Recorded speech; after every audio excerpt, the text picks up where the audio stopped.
Hop, c'est parti. Top départ, c'est parti. Top départ dans un endroit habituel, Oui. c'est-à-dire prenons un petit café. Une petite douceur, une petite Petite collation. douceur. Et d'ailleurs, il y a un fait quand même. Oui, vas-y. Nous avons pris un chou au matcha et le matcha est presque assorti à Eh oui, vous avez vu ça un Ouais, peu? on va dire assorti au Ah oui, coco. oui, tout à fait, Voilà. au Foucault. Bon, bah écoutez... Quelque part, est-ce que tu n'étais pas en empathie avec le chou? Ah, comme j'étais largement en empathie. Ah bah oui. Ah, comme c'est bien amené, mon cher Bah oui. François. Vous avez deviné que nous allions parler de Bah, l'empathie. et pourquoi? Parce que nous sommes sympathiques. Voilà, alors bon. Mais attention, c'est pas la même chose. Non, c'est pas la même chose. Alors, tu veux peut-être Bah, commencer? vas-y, Non, vas-y. bah, alors, écoutez, à mon habitude, je vais faire un petit peu de mise au point du cerveau rapidement. C'est-à-dire que vous savez que c'est la partie frontale du cerveau, c'est-à-dire là, voilà, exactement le front large que nous avons tous les deux, bien sûr, vous l'aviez reconnu.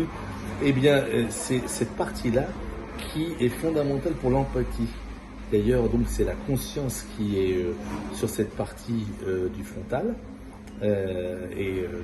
selon l'évolution des animaux, nous avons de plus en plus, à partir de la fosse postérieure vers l'avant, cette proéminence frontale, et le développement du cerveau se fait dans ce sens-là. Là, vous avez déjà vu les extraterrestres, ils sont toujours avec des grosses têtes et des grosses lobes frontaux.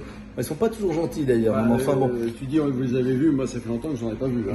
Oui, non, mais je parlais des films, bien sûr. pardon. Moi, j'en vois tous les jours. Alors, donc, voilà, ce lobe frontal nous permet l'empathie. Mais qu'est-ce que c'est d'ailleurs? C'est une sorte de faire d'attention que nous avons vers l'autre, vers non seulement l'autre, mais peut-être vers soi-même aussi. Alors ça, c'est un peu plus complexe peut-être à expliquer, mais cette empathie vers les autres ne peut nous faire que du bien. Il y a des retours sur empathie bien reconnus et bien testés par les imageries comme l'IRM, où il y a plus effectivement d'impact quand on étudie ça sur une IRM. Et ça agit sur beaucoup de choses, François. Mais c'est capital, surtout si vous nous écoutez, vous êtes dans la vente, il est important par exemple d'être en empathie avec votre client. Parce que sinon, ça va être difficile pour concrétiser quelque chose. Alors, je parlais client, mais ça peut être relation amicale, familiale. Si vous n'êtes pas en empathie avec les uns et les autres, je vous donne un exemple très simple.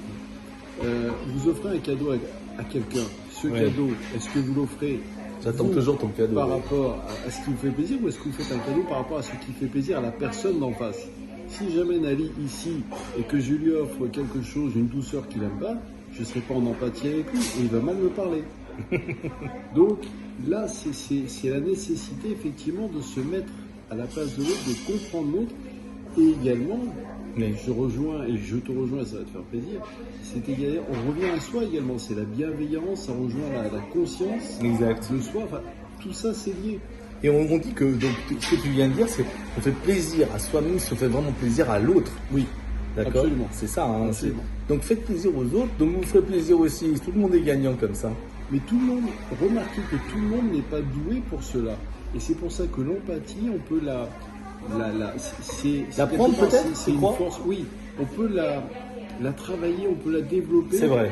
En se développant soi-même, en mieux se connaissant soi-même. Exactement. C'est ce que je dis, mais si on se connaît mieux soi-même, automatiquement, on est plus en empathie avec les uns et les autres. Je suis persuadé de ça aussi, et effectivement. puis, il y a également des techniques pour, je dirais, être plus en empathie avec les uns et les autres, mais là, on est court, je ne peux pas tout expliquer. Là, on va déborder, mais en tout cas, je pense aussi sincèrement que la réflexion et la conscience peut être acquise petit à petit. Il n'y a pas que d'un côté ceux qui le sont et ceux qui ne le sont pas. C'est pour ça que nous sommes vraiment positifs là-dessus, mais nous y croyons, c'est pas juste pour faire joli. Alors à bientôt. Et on est en empathie avec vous, de tout cœur avec vous. Empathie, c'est tout le monde. Voilà. Allez, au revoir.